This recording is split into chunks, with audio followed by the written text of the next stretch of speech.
welcome to episode 69 of, what's the show called? Movies and Us? I'm DJ. I'm Marcus. And yeah, episode 69. Nice. And I'm a child. And this is the review show that reviews genre movies from the beginning, sometimes. Right? Hey, that's the right, that's the right one. Is that the right one? Yeah. Did I get it? Okay.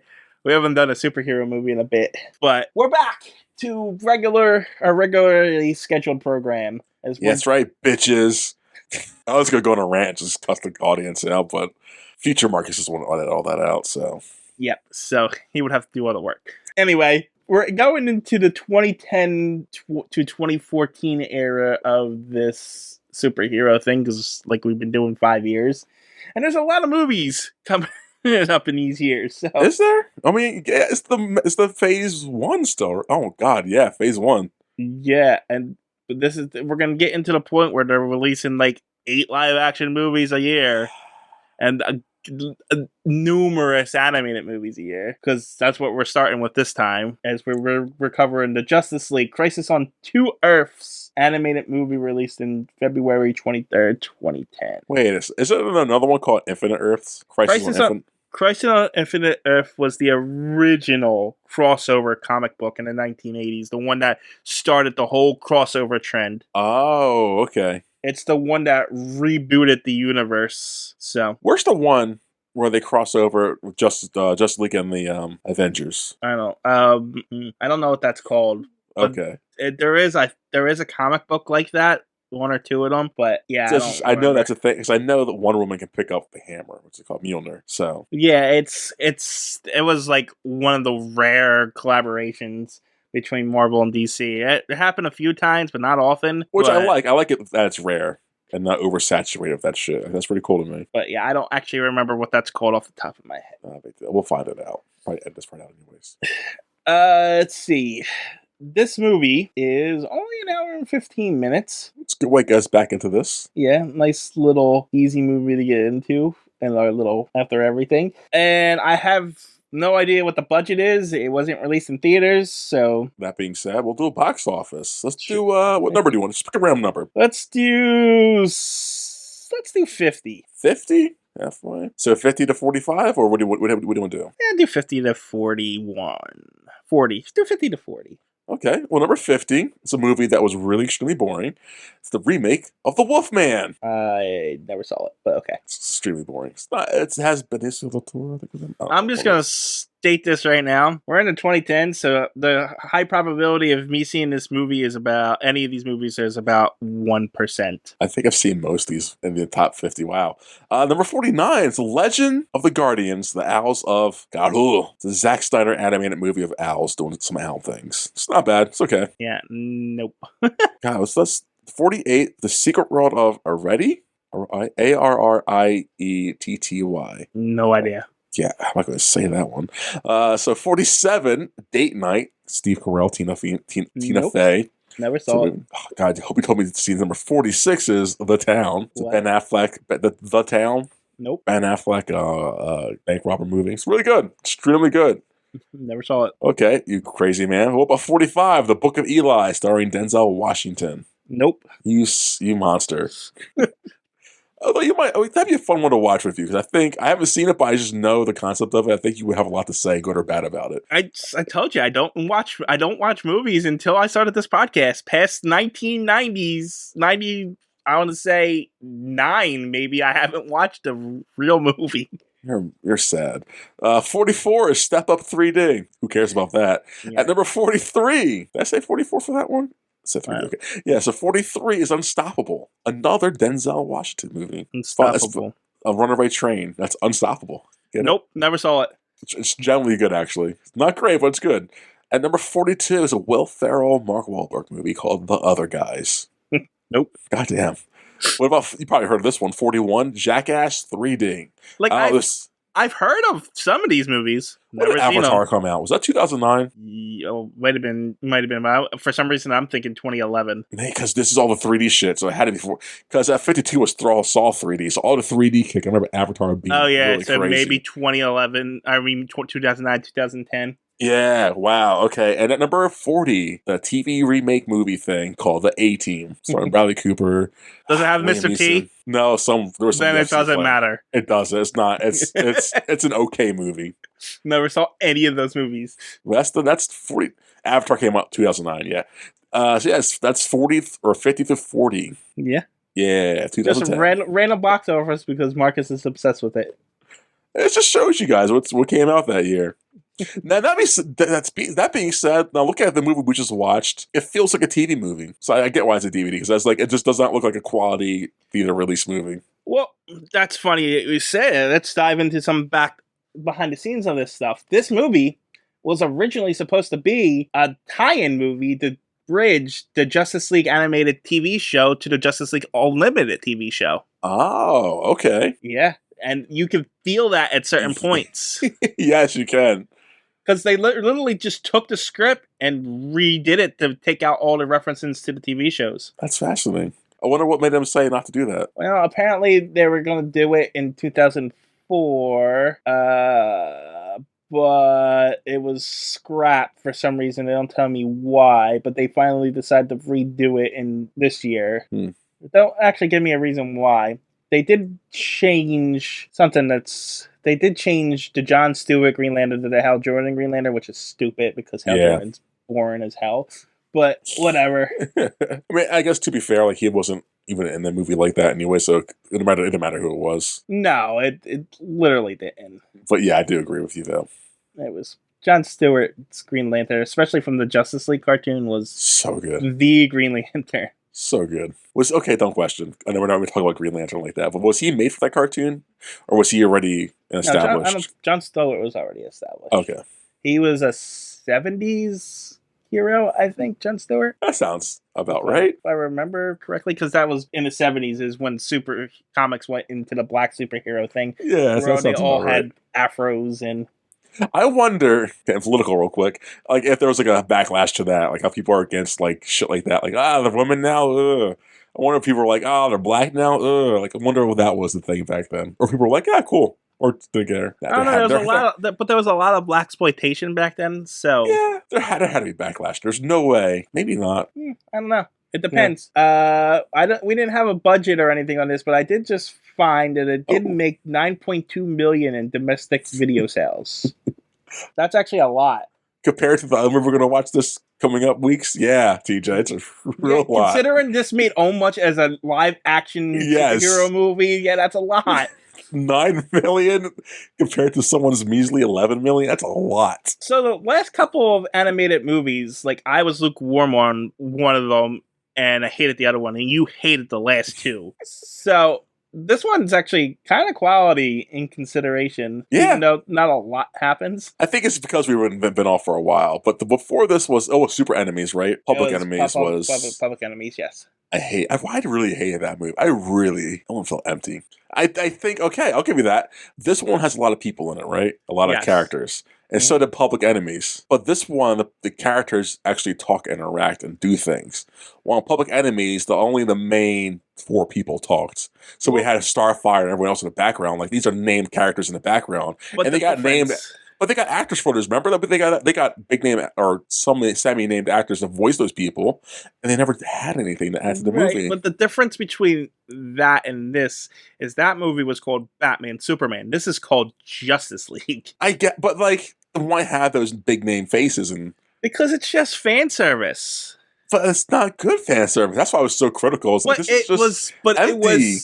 was 2009 fan service. Oh, so a year difference. Well, no, my point is, this isn't fan service because this is supposed to have these characters on it. Yeah. Fan service today would be a lot more deeper. Yeah, I get what you're saying. Like, you were saying fan service nowadays would be... It would be a lot more fan service. It's it's actually for the fans, whereas fan service back then is like, producer fan service, like this is what they want to see. You know what I mean? Yeah, I think fan service nowadays, it's more like in your face. Yeah, it's like, and they look at the camera. See, we're doing it for you guys. Nudge, nudge. Like, ugh. Right. Whereas back then, it's like, this is what they want. This is going to make us the most money, right? Yeah. And before that was Wonder Woman 2009. Oh God, that was such a sexist, horrible movie. It was good up until It wasn't. it wasn't good at all. It wasn't good at all. Who am I kidding? Yeah, that was a bad movie. But this one isn't bad. Yeah, shockingly.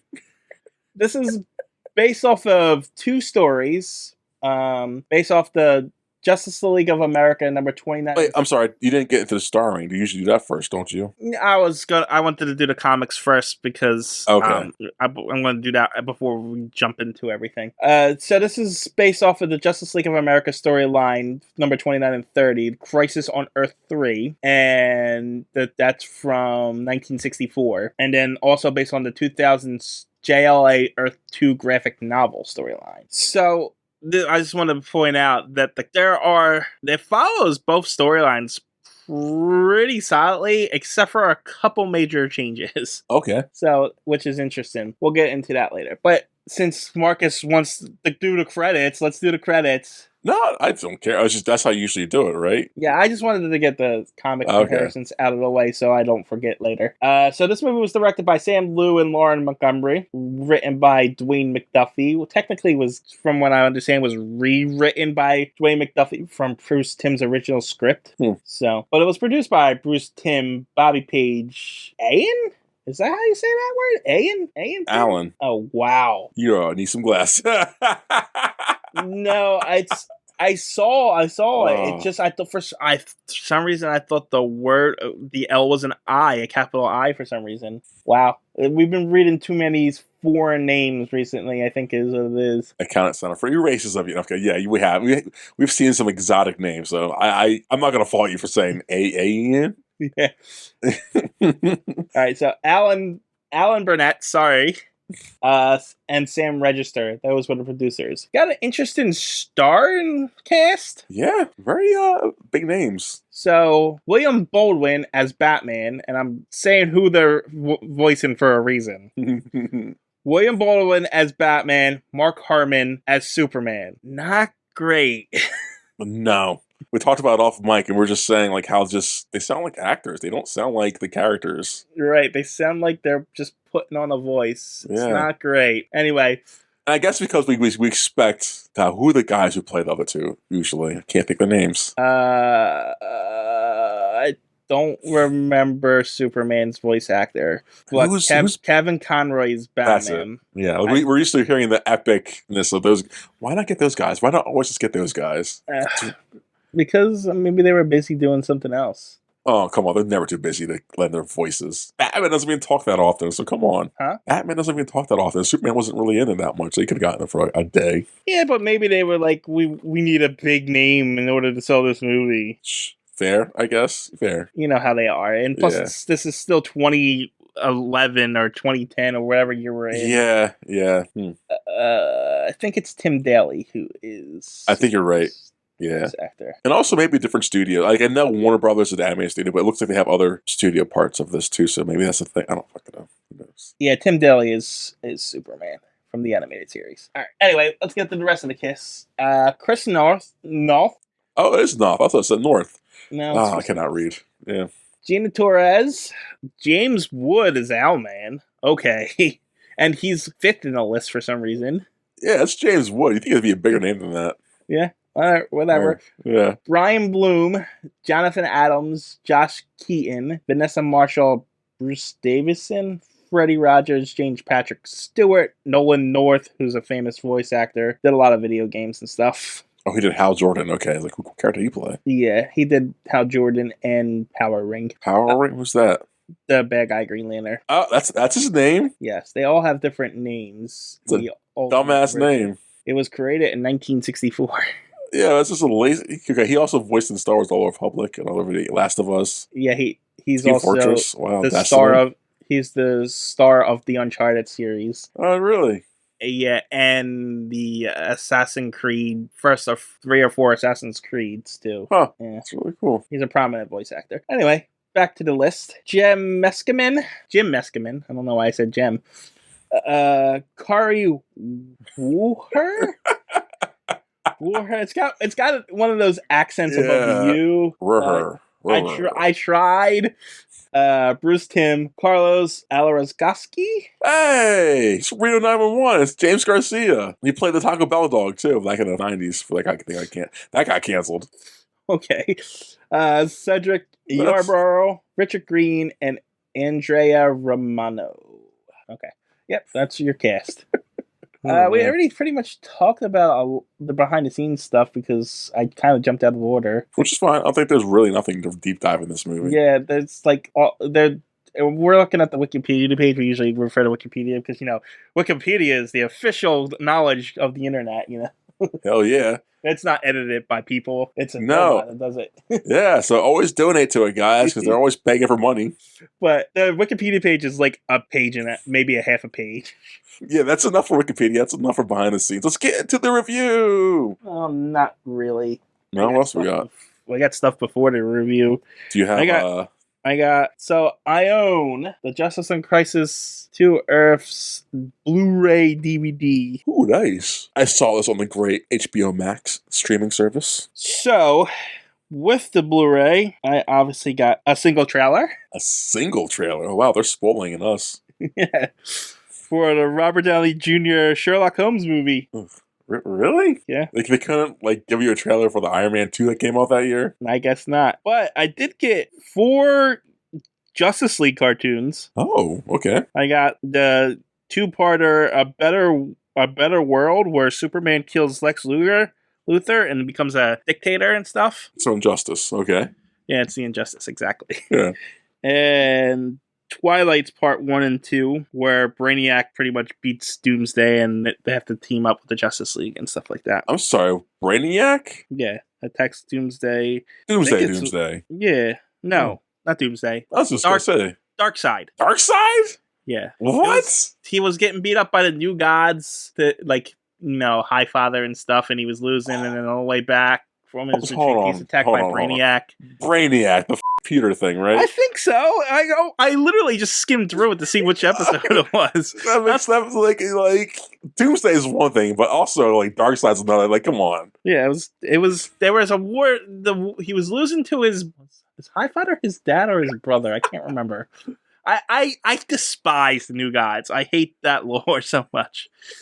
Anyway, there was that 2-parter. I also got... So you didn't watch it? I didn't watch the whole episode. No, I skimmed through them. How long were they? I have seen... They're only 20 minutes long. You could have watched them. It was 3 o'clock in the morning. No one told you to watch it at that time. And I had seen them before, so... Oh, okay. I also got, and I'm wondering if this was included in your version, an exclusive short for The Spectre. No, I had nothing. It was a straight movie for me. No? Alright, so there was a 10-minute short of The Spectre, which was introduced in this movie, and it was awesome. What's The Spectre? The Spectre is his name's James Corrigan. He's a detective. Okay. But he's inhabited by the spirit of vengeance of God. Oh, Spectre. Okay. Yeah. This short is only 10 minutes long, and Marcus, when we're done this, I suggest you go watch it because it was awesome. It felt like a 70s noir movie happening, and it had that 70s Phil Green over it to make it feel like it was from the 70s. Was it in black and white or was it in color? It was in color. Okay. But the story is, there was a movie producer who gets murdered, and so they're trying to. His daughter brings in Jim Corrigan, the Spectre, because they were, involved at one time, and they get to the bottom of it. And so he finds out who's behind it and kills all 3 people behind it. Oh wow! I don't want to spoil who they are in case you go and watch it, but he kills the first one in a props department by inhabiting classic monsters. That's cool. Like a vampire. There's an exorcist style that throws up on this guy, and he's ultimately killed by a giant King Kong. That's awesome. And then the second guy was a stunt coordinator, so he causes this guy to crash his car, and then the car is crumpled, and so the Spectre uses his power to bring the car back to life, full normal, and it's like a Christine moment, and kills him with his own car. You're selling me. Can I just watch that instead of doing a review? And then the final person that he kills did it for the money. So he takes the money that from the briefcase of this person and uses the money in a tornado and paper cuts this person to death. Jesus. It was awesome. That sounds brutal. I love it. Yeah, the Spectre, 10-minute Spectre short. I was surprised at how good it was. Well, I'm gonna give that a check. What would you rate it? Since we do ratings, I'll give it a 9. Actually, damn, yeah, that was really good. damn, that's pretty high up there, TJ. I mean, That's probably your highest rating, I think, isn't it? Yeah, but it was 10 minutes. I was in and out. It was fun and it was creative. No, he wasn't in this movie, was he? No. So why? That's a weird lead-in. It was exclusive short. Like it said, DC Showcase. Yeah. They were just showcasing a character. Yeah, because I saw some clips on YouTube. I'm gonna watch later now for sure. Yeah, it was really good. I was surprised at how well that little short was. Thank you, TJ. So yeah, anyone who wants to check that out, go check it out because it's good. And I think that's it. Are we ready to dive into this? Finally? Let's do this. All right, so we open up with Lex Luthor and the Joker breaking into... No. It's not the Joker. I know. That was the joke. Oh. You just ruined the joke. Thanks. That's why we gotta talk about these things off camera, man. Off mic. So Lex Luthor and the Joker are breaking in the vault because that's what they do. But no, this is not Lex Luthor and the Joker that we know. It's Lex Luthor and the Jester. And see, okay, here's a complaint. Why call him the Jester, but he's still Lex Luthor? Why not like call him like Luthor Lex or something? Like, why is he still the same name? Well, because Lex Luthor is his actual name, whereas the Joker is a made-up name. Yeah, but it's like, again, this alternate... Oh, he explains it later. Like, alternate universe can have, like, small differences. Yeah, so, but, like, alternate universes, there's multiple versions of Lex Luthor. Yeah. They're always called Lex Luthor, whereas in this version, the Joker didn't call himself the Joker, he called himself the Jester because... He can't be always Lex Luthor, right? Well, not always. Because like, Batman wouldn't know who Batman is, Bruce Wayne, and Clark Kent's Clark Kent, and Diana's Diana, so they wouldn't know, like, it can't be always the same. No, but in certain circumstances, like in one reality, Lex Luthor's parents never met and Lex Luthor's not born, and someone else is the Lex Luthor of that world because of circumstances that led up. There's always someone to fill the roles, and just how different the roles are different. Yeah, but 9 and I would say 70% of the time that it's usually Lex Luthor in the Lex Luthor role. No, yeah, I get that, but it's just in this reality, since everything's reversed, the bad guys are good guys. Spoiler, by the way. This is technically Earth 3. Oh, okay, yeah, Earth, yeah, name numbers and shit, yeah, okay. Earth 3 has the crime syndicate, which is what this is. Anyway, just so you know, in the two stories, Jester's not in any of them. Makes sense. So I kind of like this little bit of him in it. So actually, in the comics, all the extra characters are just inserted into here because the original story was about the crime syndicate discover an alternate reality and going and attacking the Justice League. They actually defeated the Justice League and captured them.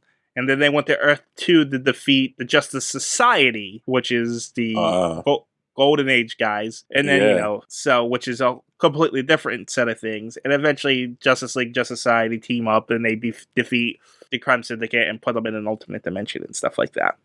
Yeah, and I'm not going to say that. I don't want to sound so stupid on the Justice Society's part, but like, why do that? It's 1967. They had two different continuities, and they wanted to add a new world to the thing, I guess, with that, different villains. I guess, but it's like, yeah, we're gonna beat our alternate universe selves because that's weird. But the Justice and then we're gonna get into other guys too. The Justice Society wasn't the same as the Justice League. The Justice Society was like Black Canary and Hawk Girl and this Dr. Fate and a bunch of the Golden Age guys. Why universe hop to like punch your other self in the face or your other group of you guys? That's not why they did it. They did it because they had taken over Earth 3 and they had nothing else to conquer, so they wanted to go and conquer other worlds. Sounds exhausting. Well, I don't get it. That sounds exhausting. It's like that's never ending. Like, what's the point of that? I don't get it either. I mean, if you're already rich and super powerful, why do you need to do any of this shit? But that's what supervillains are. I get that, but like, isn't the point of conquering just like, have it end in the side? Like, I'm not going to conquer forever. Call that to Hitler and Napoleon. And but they wanted to rule the world. I don't think Hitler would have like, there's another world I can take over. You think he would have you think he would have been satisfied with the world? No. People like that are never satisfied. It sounds so exhausting. Not everybody has a lack of drive like you. No, but like, there's a limit to like that's like why? You don't need to conquer a universe. It's exhausting to you, but that's what drives some people to conquer multiple universes. Well, not multiple universes. And how do you keep that in check? That's what I'm saying. Like, not well, that's the point. They never do. That's why it's stupid. Like, I'm not saying it's exhausting. But you're acting like these people are rational people, but they're not. Usually, the people that do this are insane. Yeah, because there's no way to do that and keep it all in check and proper in your mind and that person's mindset. Look, so that's why it's just that's pretty much the story. That's the story of this movie, essentially.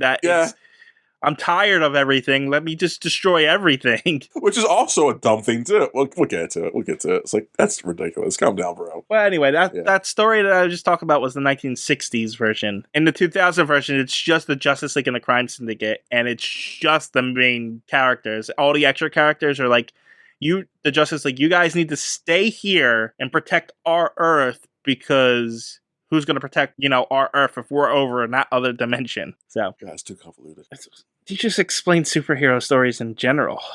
Yeah, I know. That's why I don't usually get into them like that because it's like that's why I hate the multiverse thing. It's like now it gets really so many variables like just can't account for. Like that. Anyway, Lex Luthor and the Jester are breaking into a vault. Oh man. They break into a vault and they steal something. It's like pure energy or something. I don't remember what they call it. But it's essentially something that the Crime Syndicate needs to build their bomb that they're making. Spoilers for later. And they steal it, but as they're escaping... even that. It's like, why have that bomb? Because they needed to counteract the nuclear weapons that the governments are threatening to use on the Crime Syndicate if they step out of line. No, because like if they use that weapon, don't they kill everyone on the planet? Yeah, so but I don't think it was. I think it was meant as a deterrent, just like the nuclear weapons are a deterrent. But like I think, as a governmental official, anyone like they're not gonna use that. They're powerful assholes. But like no, but they're insane, crazy assholes, and they've already done worse. So true. Yeah, I don't think they're going to kill everyone on the planet because that's just like I feel like they're somewhat still a self-centered. Not necessarily. They have their own base on the moon. They can just live out on the moon. God, do they like each other that much? I mean, probably. Yeah, I guess. Yeah, yeah. And apparently they now have a gun that they can go to any other Earth they were. Why wouldn't they want to say? Well, before the gun thing, before that, yeah. But like not knowing that thing existed or could exist, I don't think they would have used that. But that's just me. Maybe they would have. I don't think they were going to use it, but I really think it was like the government saying, you can't take over our government, so we're going to nuke you. I think it was their counteraction to that. So they want their own nuke, essentially. Yes, so that they can say, go ahead, shoot our nukes, then we'll use our bomb and destroy everything. Okay, that makes more sense. Okay, that makes sense. All right, so essentially, the Crime Syndicate is the evil versions of the Justice League, essentially. Yeah, you got bad Superman, bad Flash, bad Green Lantern. Is that Superwoman or is that Wonder Woman? Well, it's interesting. It's her name's Superwoman, and in the comic books, she's supposed to be Lois Lane. Huh. Yeah. Okay, because they say a line in this movie where they throw away, like, they decide who they give powers to. So that would make sense. They give her powers, I guess. So she's supposed to be Lois Lane, which is interesting because Owlman, which is the Batman analog in this, in the comics, has a relationship with Superwoman, even though Superwoman's supposed to be with Ultraman, the Superman analog. Huh. So, and that's like Owlman, she's always like kissing him and stuff, and she's like, you don't want him to see us. And, they're always prodding him, even though they kind of, they're evil. That. Yeah. They're just, they're evil. That's how it is. And that's it sounds like high school. That's what that sounds like. It's a shitty friend group. Well, no, there's essentially an affair going on with everyone knowing that there's an affair going on. Yeah, it just sounds like you guys are just shitty. But the thing that was weird is they kind of turned them into mob bosses in this. Yeah. And that was never in the comics. Yeah, I kind of liked it, but I kind of hated it because it was like too cartoonish, mob bossy. Yeah, like there was the crime families and stuff. None of that. They didn't have crime families and stuff like that. That's why I think that's where the Justice League Unlimited thing came in. Like this was supposed to be a bridge because it felt like we need to get all these other characters in here because we're gonna tie these two shows together. So, makes sense. But yeah, so like the mob boss thing was just added to this. Anyway, we're jumping around a lot. Yeah, we are. Oh, yeah, we are. A lot of questions about this movie. But anyway, so Lex Luthor and Jester steal this thing. Damn, we're still there. Okay. And as they're escaping, the Jester sacrifices himself so that Luthor can escape and blows himself up. I'm assuming killing this version of the Martian Manhunter. Yeah, because they don't really say how he dies. Yeah, and some angel person with a wing that with a flaming sword that I have no idea who it's supposed to be. Nope. So, and I tried to look at like the plot synopsis and it doesn't say. It kind of skips straight over that part. Oh, it could have been their version. For a second, I thought it was their version of or one of the Amazonians, and that flaming sword could have been like the flaming sword of truth or whatever the shit. Well, I thought so too, but Wonder Woman fights an Amazonian later, and that made me think that was the analog instead of that one. That could have been more than so one, unless that was the analog for a Hawk Girl, maybe I thought that too because it looks like that. It looks like a mixture between Hawk Girl and Wonder Woman. Like there it goes. I found it. What is it? What's her? What is she? The Jester sacrifices himself to kill J. Arcus and Angelique, evil versions of the Martian Manhunter and Hawk Girl, respectively. Okay, she looks very Amazonian, but okay. Yeah, she looks kind of like Greek goddess. Yes. You know what I mean? Like one of those ancient Greek people. Yes. Which I guess technically is Amazonian because Amazons are Greek mythology too. So yes. What's Hawk Girl? She's just a Hawk Girl? Like, does she come from any kind of? Well, Hawk Girl is interesting because she's been retconned so many times. Yeah, that's what I figured. She's like sometimes she's from Thanagar, which is a planet with a race of people who have wings. Okay, that's where Hawkeye comes from too, I guess. Then, huh? Hawkman, not Hawkeye. Hawkeye's an archer. I said guy, not. There's no Hawkeye. It's called Hawkman. Hawkman, yeah. Man and girl. It's offensive. But in other continuities, like the most popular one is that Hawkman and Hawkgirl were actually from, well, before they even retconned this, but like the most popular ones, they were from ancient Egypt, and something happened in ancient Egypt, whether it was a meteor or something, and they started reincarnating every time they died, and every new life they would remember their previous lives. Why are they white then? That's because it's cartoons. Also, the reincarnation doesn't necessarily mean you reincarnate into same color. Yeah, I know. But it's like the same question. Why is every anime star white characters and not Japanese characters? So it's like... Well, I get it. Like, I'm not going to question that this scene when someone's got wings and flying around. Like, I'm not going to nitpick that part. But even before the ancient Egypt thing, they retconned it again to make them even more ancient, even like the beginning of races and stuff like that, and they were like evil, like life destroyers or whatever. It's a long story, and I don't even know if that's canon anymore. Well, if they ever eventually make one of those movies, which I hope they do, because I do like that character a lot. I don't know. DC's on fire right now. At least we have Marvel. Even though I'm a DC fan more than a Marvel fan. because DC has some more fun characters. You can't deny the quality of the Marvel stuff. I know, but god damn it. Like, come on. I thought this was going to be a short review. We have a lot of random things we're talking about. Man. Anyway. Yeah, so Hawk Girl dies. Yes. No, it is Hawk Girl. Okay, Hawk Girl, yeah. Well, Angelique in this version. But Jester blows himself up, and Luthor gets away, or so he thinks, because all that was in vain, because the main crime syndicate is waiting for him, but he pulls out a gun and says, haha, you can't catch me, and transports himself to to Earth 1, where our actual heroes are. Yes. He transforms himself into the opening credits, TJ. Yes, but he transported himself to Earth 1, and then the next scene is the opening credits. Yeah, I'm fucking with you. There are credits in space! space with multiple spaces. Spaces? Yes, Spaces, yeah. Multiple spaces where different where they showed different analogs with the characters compared to each other and stuff like that. It's pretty, but it's boring.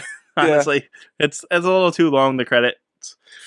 I will say no. I did not like this version of Superman, the bad Superman. It was too mobstery, like again, cartoon mobstery. It's that's the thing. He is more of a. He's a Guido. Is that offensive? He's Italian. Is Guido offensive? Yeah, well, in the cartoon, in the comics, he's not like that at all. He's more of a crazy psychopath Superman. That's what I was expecting. Like, because I didn't see, but I know of Justice. So, like, okay, we're getting that Superman. Yeah, no, actually, that Superman's even different than Ultraman. Which I figured. Yeah, because that Superman's just a fascist. Injustice Superman's a fascist, where this one's more of rule the world through evil, because the I can't speak today, apparently.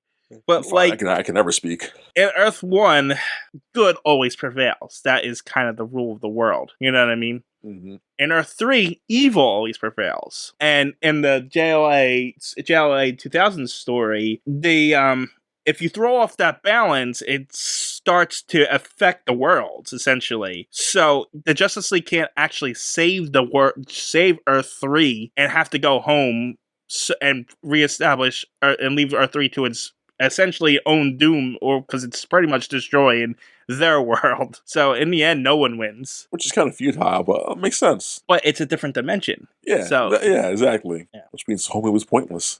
I'm kidding. Well, this movie's ending is made for this movie, just for sure, just to get a happy ending. Yeah. Because this movie does end on a happy ending, which does not happen in it kind of happens in the 60s movie version, but... Well, I was thinking, realistically as we can with these things, I guess, it couldn't end on a happy note. Although this didn't end on a happy... I mean, it ends on a happy note, but people die. Yeah, they kill off the bad guys, though. Yeah. Which doesn't happen in the comics either. Yeah. We really are over the place in this one, aren't we? Yeah, we are. We're still on the credits. I know, stop. So after the credits, we open up with the Justice League building the Watchtower. We're early in the Justice League history, I guess. And, see, how cinematic would that be in like live action? Just a Watchtower. Like, come on, DC. It's so cinematic. I would rather see a space shuttle full of superheroes than a goddamn a skyscraper. This is cool. It is, but like I said, DC's on fire. God, it's dumb. But so we get introduced to the Justice League and stuff, so forth and so on. And Luthor appears on our Earth, or I can say our Earth, but Well, yes, I said important, because the Flash is on Earth, and Spider-Man, wow. Batman is going to test his teleporter machine. Yeah. And he does. He teleports the Flash onto the Watchtower. And I'm bringing this up because the Flash is like, why would he test it on me? Because he doesn't trust me and like me and shit like that. Comes in later. That's what I'm saying it now. Yeah. And the Martian Manhunter said he doesn't trust anybody. He doesn't like anybody. I don't like teleport technology. Really? I think if you step in the teleporter, the version that steps in dies. So I think you die. I like that. I agree with that. So don't step into a teleporter unless you want to die. God, you sound like not a purist, but like that kind of like conspiracy theorist. So like, if they ever made teleporters, you'd be like so against it. It just doesn't make logical sense. You're just making copies. Yeah. So technically, that person that walked in is dead. Oh, they're extremely dead. But it's still you, because it still has the same memories and body as you, just not the OG you. Yeah, and that OG you is nothing. Yeah, it's gone. They're definitely gone. They're recycled into the atmosphere. But you still exist, kind of. Yeah, but you don't exist. But you exist, though. No. In all sense of purpose, you exist. But no longer. That's the fun part of it. That's awesome. No. It's like a reverse Ghost in the Shell, I guess, huh? How? I don't know. I just want to say that. They're not even same thing. Whatever, TJ. So anyways, Flash is on board. The Ghost in the Shell is AI inside of a human brain. That's what I'm saying, but it's like the reverse of that is like... It's not the reverse of that. I feel like it's like the reverse of something.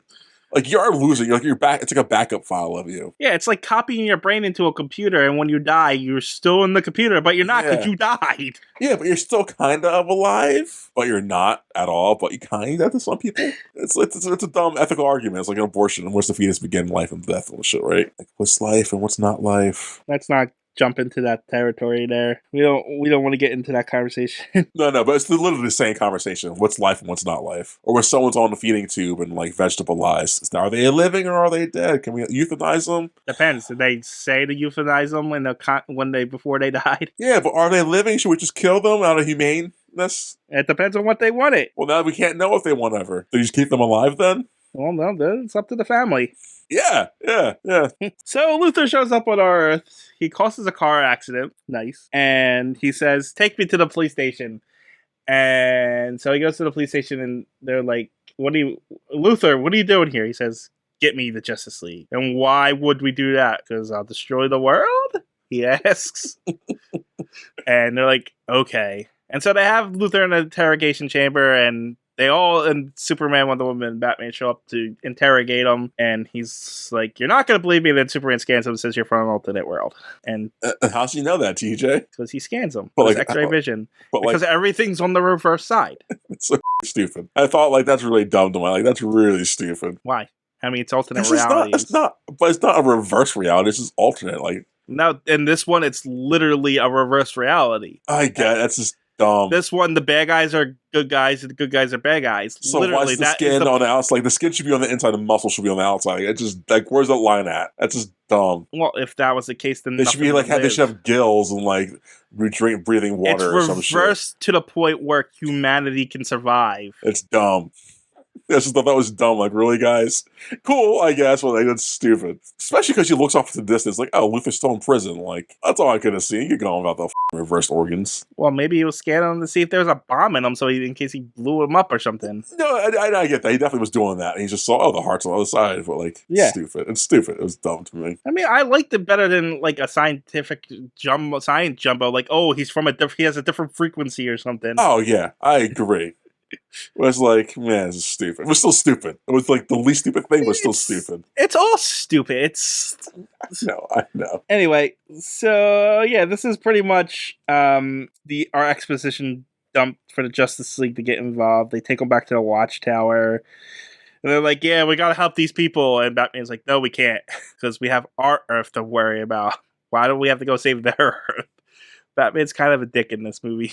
I mean, he's not wrong, though. No, never said he was wrong, but he is kind of a dick. Oh, he's a big dick later on. Yeah, he very is.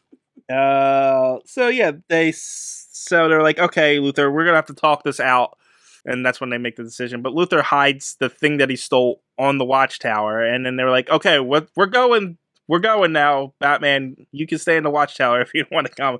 Batman's like, "I'm not going. I gotta build this expensive thing. I gotta build this Watchtower, and who's gonna protect everything?" And apparently there's about 30 superheroes left on Earth, so I don't know what the big deal was. But anyway. Who's gonna protect the expensive Watchtower? Yeah, well, that's true. But so Batman stays behind, and everyone else, which consists of Wonder Woman, Superman, Hal Jordan, Green Lantern. I don't know if it's Wally West or Barry Allen, actually. Probably Barry? This was before Barry Allen was back in popularity, though. So maybe Wally? I don't know. Maybe Wally. I think it might be Wally. I don't know.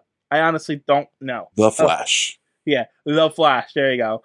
So the Flash, Martian Manhunter, and I think it's everybody that went. Yep, Superman and Lex. Yeah. So they go back to Earth 3, and meanwhile, on Earth 3, the crime syndicate's tearing through the Justice League headquarters because Lex Luthor was the head of the Justice League, but they're all dead now because all that's left is Lex Luthor, and they're trying to find the thing.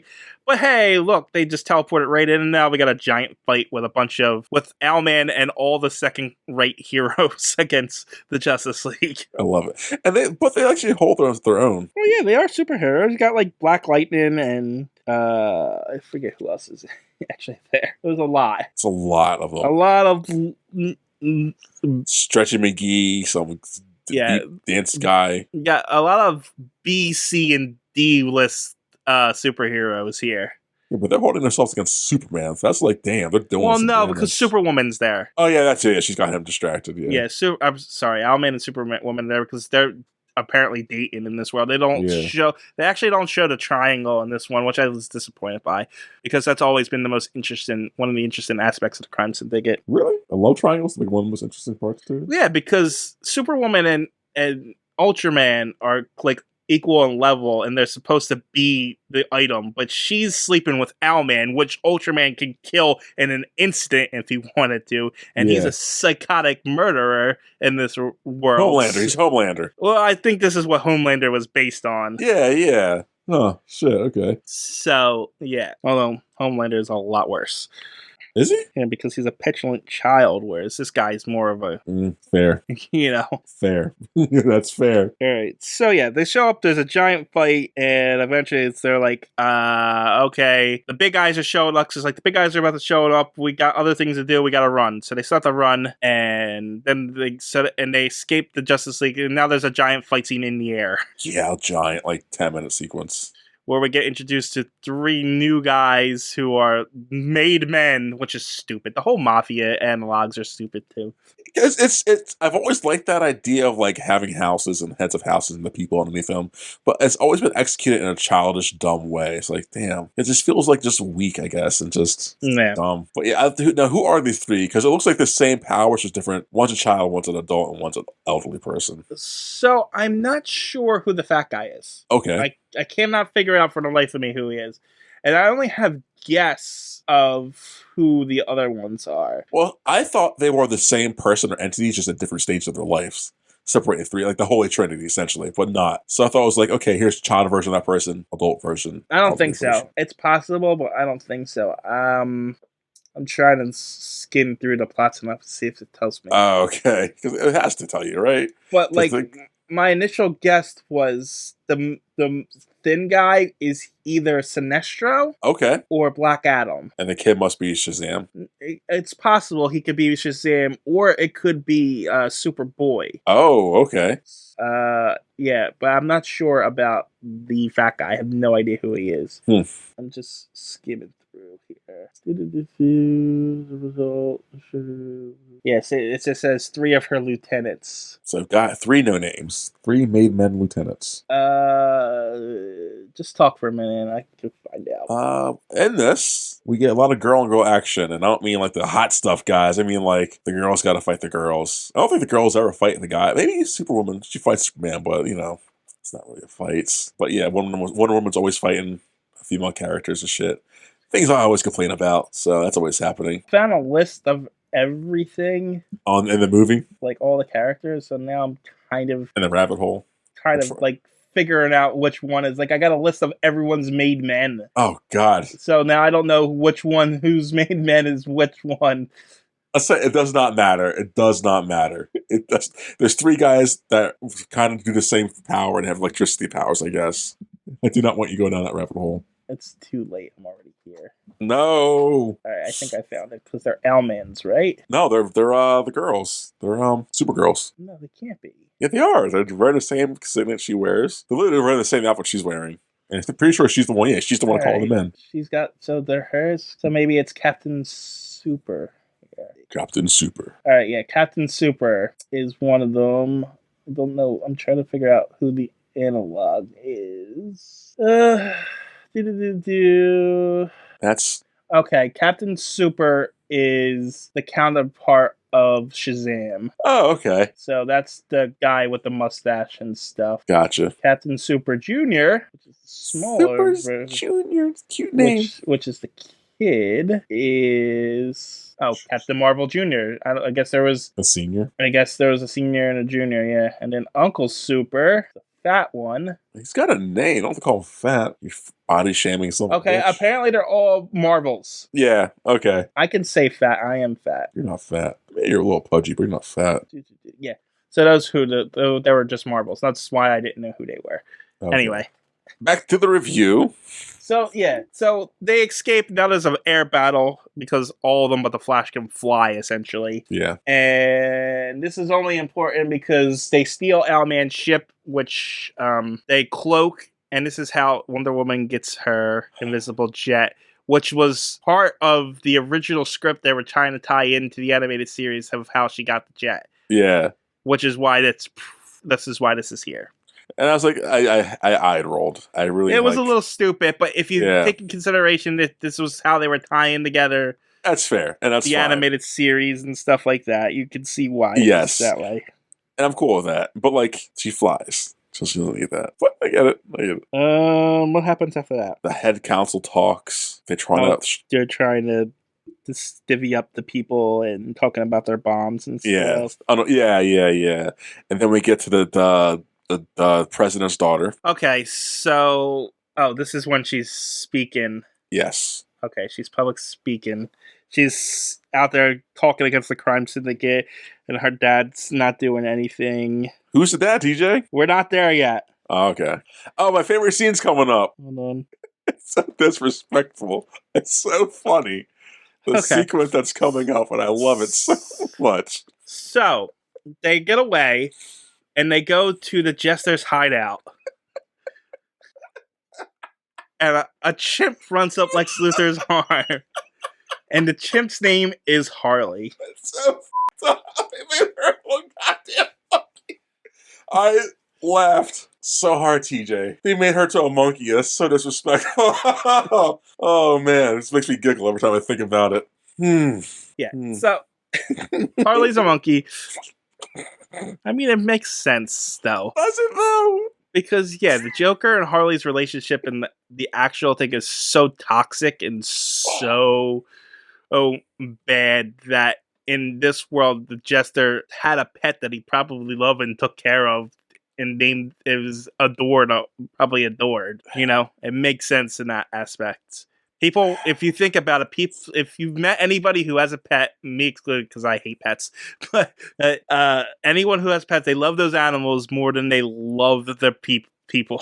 You're not wrong, but it just seems so yeah, I mean, it's not, but it just feels like, damn, they made her a monkey. But I get it. It fits his costume. I get it. It's just funny as hell to me.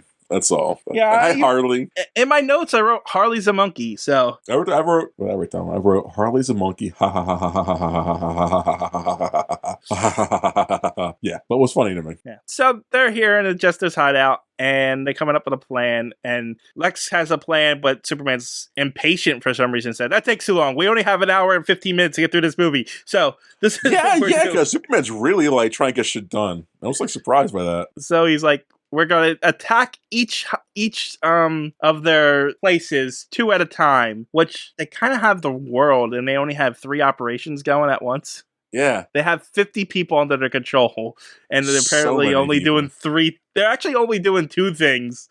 Well, I guess it's the main operations for the bomb. I don't know. No. Maybe it's the biggest ones that'll cripple them enough. I guess. Anyway, so they're going to all attack all at once. The Martian Manhunter and the Flash attack the Red Arrow. No, they attack the docks. The docks, okay. And yeah, the Red Arrow's there, and there's a bunch of low-level guys. Lobo is there for some reason. Yeah, weird. And they disrupt that. Meanwhile, Wonder Woman and Green Lantern? Yes. Yes. Yeah, I'm watching it right now, yeah. They attack what looks like a drug facility, a drug factory. Yeah. And they beat up some guys and take them out. And then for some reason, Lex Luthor and Superman go to the headquarters, Mafia headquarters, and just call out Ultraman. It's like, hey, get out here. It's like, oh, okay. Yeah, it's like, going right for it, huh? And then a brute Jimmy Olsen walks out. I laughed at that, too. They're like, go away. He's not here. And so they grab him and they use his watch that Jimmy Olsen always has to summon Superman. And so Ultraman shows up and he's like, Lex is like, I gotta take him. If you can take Ultraman, why haven't you done it before? Yeah, like why'd you bring the Justice League here? Because Superman does nothing. Lex fights Ultraman while Superman holds Jimmy Olsen. Yeah, literally, that's it. And then Ultraman proceeds to kick the crap out of Lex Luthor, and then Lex Luthor brings out his trump card, Blue Kryptonite, which is Ultraman's weakness. Okay, so why call it Blue Kryptonite if that's the only kryptonite that exists on that planet? You don't say green poops kryptonite. No, it's not. There's different color kryptonites. I know there are, but like... He said he destroyed all the blue kryptonite on this planet. Yes. And he had to go to a different planet to get more blue kryptonite. Which is completely contradictory of what the comics is. Why? Because Ultraman was not weak to blue kryptonite. In fact, he wasn't weak to kryptonite at all. Green kryptonite actually made him more powerful. That's awesome. That's how he got his powers. And then the more green kryptonite he got, the more powers that he got, to the point where he could see the other dimensions and realize there was alternate dimensions that they can conquer. Jesus Christ. So what's he weak to then? Nothing. You think he'd be like sunlight probably, but nothing? No, he's not. In fact, they defeat him by making him overpower. He got too much power in him, essentially, and overloaded him, if I remember correctly. Okay. Yeah. That's kind of ridiculous, but okay. Yeah, I mean, it works. Yeah. And so they win. Yeah, they arrest them. They arrest Ultraman, and then is this where we cut over to President? Yeah, this is where we cut over to President Deathstroke. Yes, President Deathstroke, who is a war hero in this world, but he's kind of been kowtowing to the crime syndicate. And in fact, he released Ultraman. He says, no one's going to testify against them. Are you crazy? What, are you going to stay here and protect us forever? And stuff like that. He's not wrong. Yeah, he's very accurate. Like, yeah, you go protect us and our families? Like, you guys are crazy. It's like, this is... They're going to murder us all. Yeah. Which makes the endings a little unbelievable, but whatever. Yeah. Like, the ending everything should go back to the status quo. It's just how it is. Exactly. It's just, we live in a shitty situation. And I actually think President Deathstroke wasn't a thing in the comics. I think this was just added for us. Well, no, the Rose Martian Manhunter storyline. Oh, okay. Yeah, pointless thing. What? We needed a romance in this, and it just happened. Did we? It was just the Martian Manhunter's turn, okay? Did we really need that? Have you ever seen a movie that doesn't have a romance in it? Yeah, they're called good movies, yes. Like... It's because it's a pointless romance because he's leaving that universe. What was the point of that? There's a romance in here. You got Wonder Woman. The bad people have romances. We could have followed, like you said, we could have followed that romance. They wanted the Martian Manhunter to not feel lonely. Oh, God. Only to make him even more lonely. Yeah. This is pointless. But yeah, that happens. Then we get to the Owlman, Watchmen. Owlman was before Watchmen. I know. I figured Watchmen kind of probably borrowed that from them. Yeah, you said Watchmen and it just made me think of Yeah, but no, Owlman definitely before Watchmen. For sure. So he's developed his own time dimensional hopper thing, and he exposits, I need you to go to the Watchtower and go get this thing. This is what we get out of this. He tells Superwoman this. And then Superwoman transports to the Watchtower, and he explains to her. Oh, is this where he explains his plan? Yes. Where he wants to destroy all reality? Yes. This is stupid. It's okay.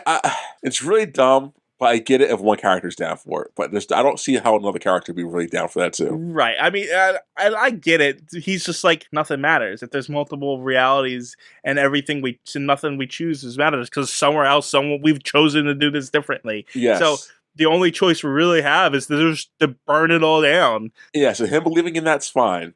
Someone else kill us all. Nah, like Superwoman does. Yeah, I just don't believe that. Unless she really gave me her character motives to why she's dimensional crazy like that. Sure, but to be fair, they're the only two that are crazy, or that were let's destroy all reality. But there's no way she'd be on for that, right? There's no way. I mean, she is a psychopath who is in love with a man who dresses up like an owl.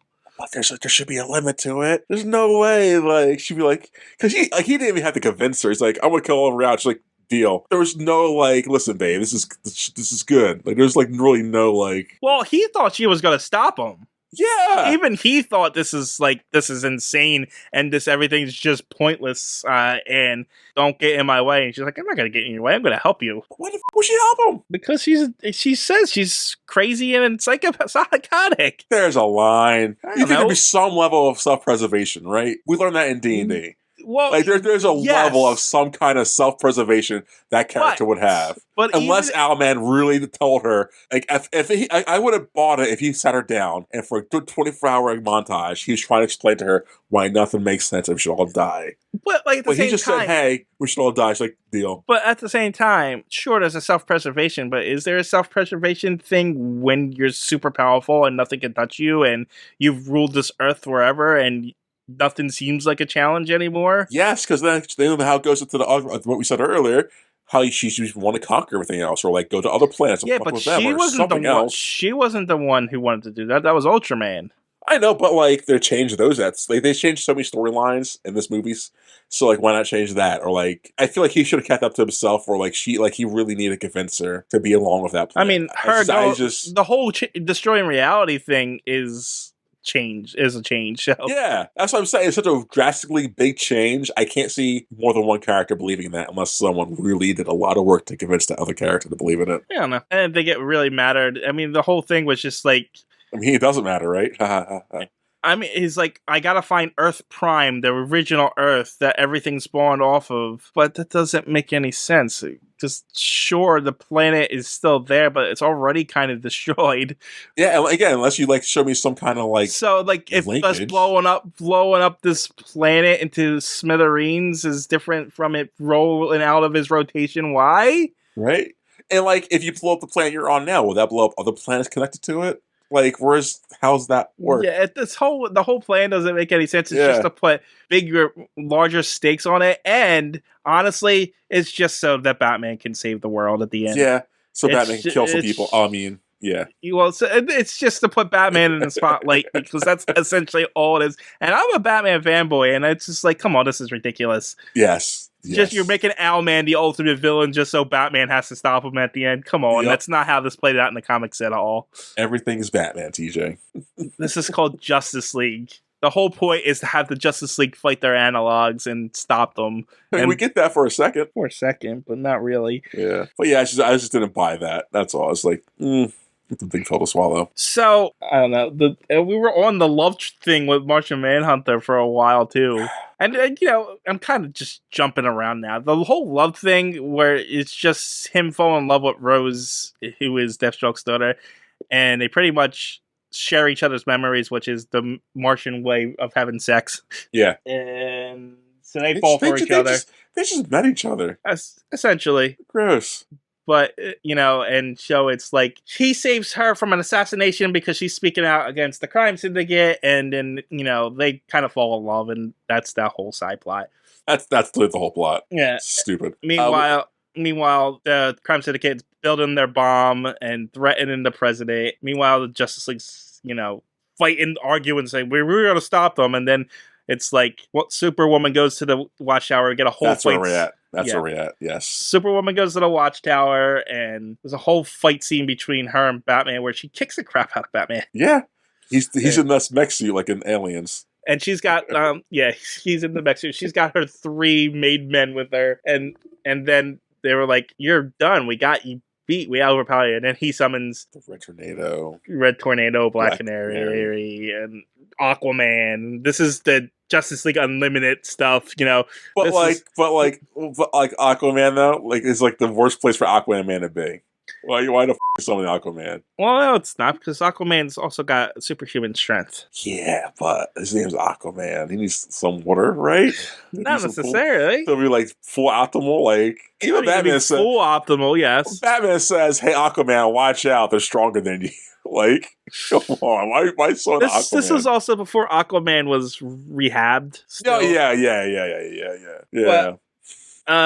So yeah, essentially this is like the moment in the movie where if this was the original script, Justice League Unlimited, we got more characters, because that was basically the difference between the Justice League animated cartoon and Justice League Unlimited.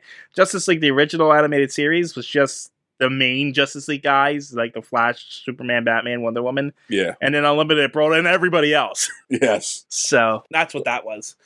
Which it worked. But you know, the Unlimited guys beat up the no-name made men guys. Yeah. Wonder Woman finds the thing Lex found, and then she transports back. But Batman comes in, and we get a little bit of a Superwoman's kind of rapey. Yeah, a little bit of BDSM shit going on. Yeah, she's like breaks one of Batman's ribs for like her pleasure. Yeah, stepping out of line, and then Batman throws smoke, and she's like, "You think smoke's gonna stop me?" And she breathes it in, and nope, it's knockout gas. And so, like, where the odds are blowing it in, though? She could just blew that out, like. Yeah, I think he just intended her to breathe in it normally. Yeah, but she just sucked it in. Yeah, she got lucky. He got lucky with that. He got lucky. That's what it was.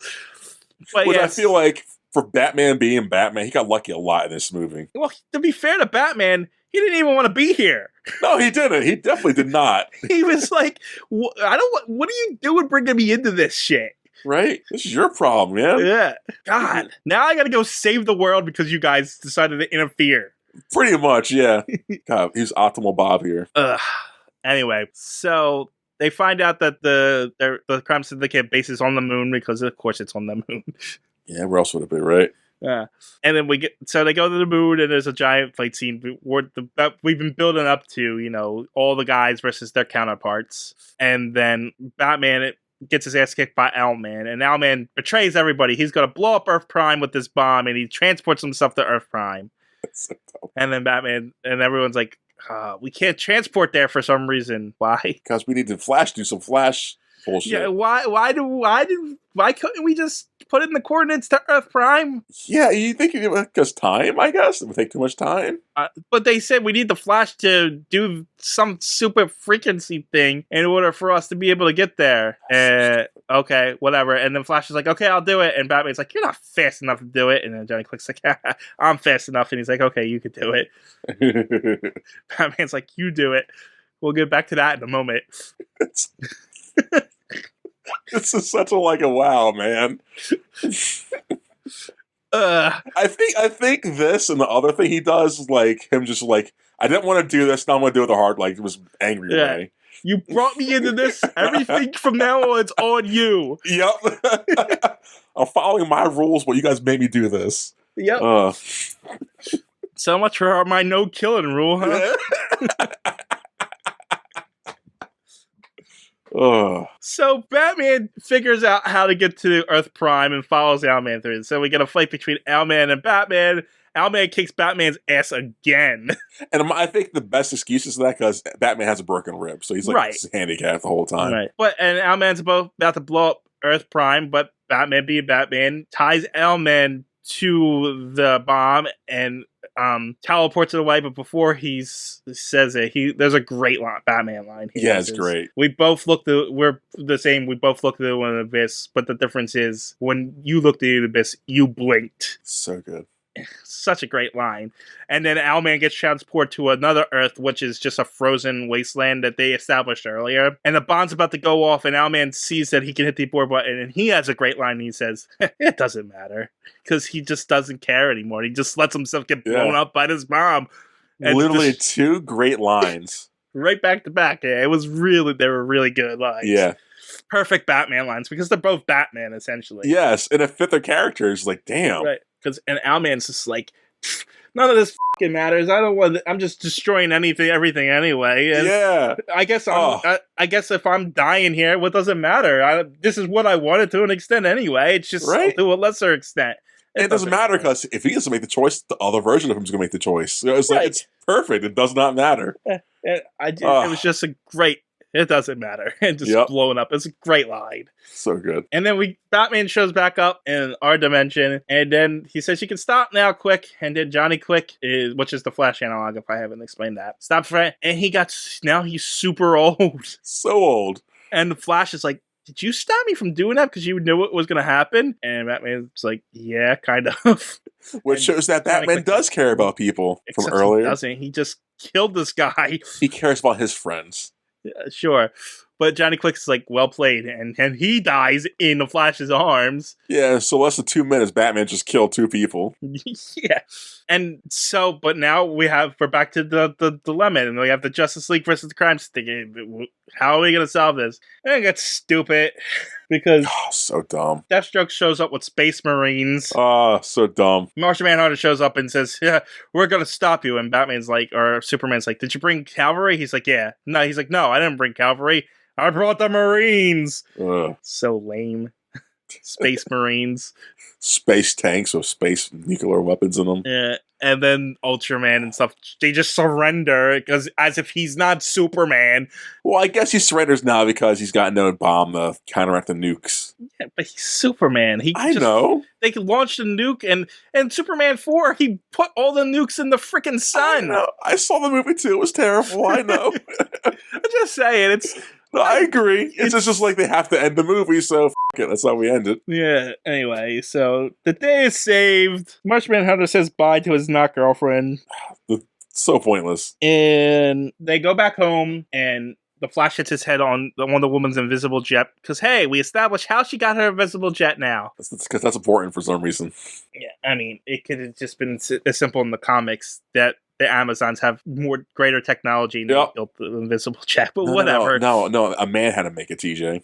Oh, well, didn't we? Women aren't smart. What did we watch? That was Wonder Woman. No, the one with the giant monsters. It was the the giant squid monster at the end. It was an animated Watchmen. movie. No. Wait. It was a Justice League movie. It was like their beginnings. It was supposed to be taking place across like the 60s and 70s. Yeah. That one was pretty good too. It's a shame I don't remember what it's freaking called. Because we see so many. It's not like Green Lantern, First in Flight. Frontier? Yeah, Frontier. Yeah, yes. Yeah, Justice League Frontier. I think that's where we established that. We could have been... I thought it was the Wonder Woman one. I guess it could have been established in the Wonder Woman one too. But I'm pretty sure it was there. Probably. Whatever. Anyway. So yeah, we established that, and then they were like, man, we need more people, and Batman's like, yeah, I went on a recruiting drive, and then we introduced the people that helped defend the Watchtower. Hey, stay tuned for Justice League Unlimited now, guys. That's what that felt like. Yep. And the end. Yay. And that was Justice League Crisis on Two Earths. And that was, that's a movie. It was a movie. It had some bright spots. Yeah. But there's a lot of dullness, and I'm not going to lie. There's a lot of things like... There's a lot of fights, action in it.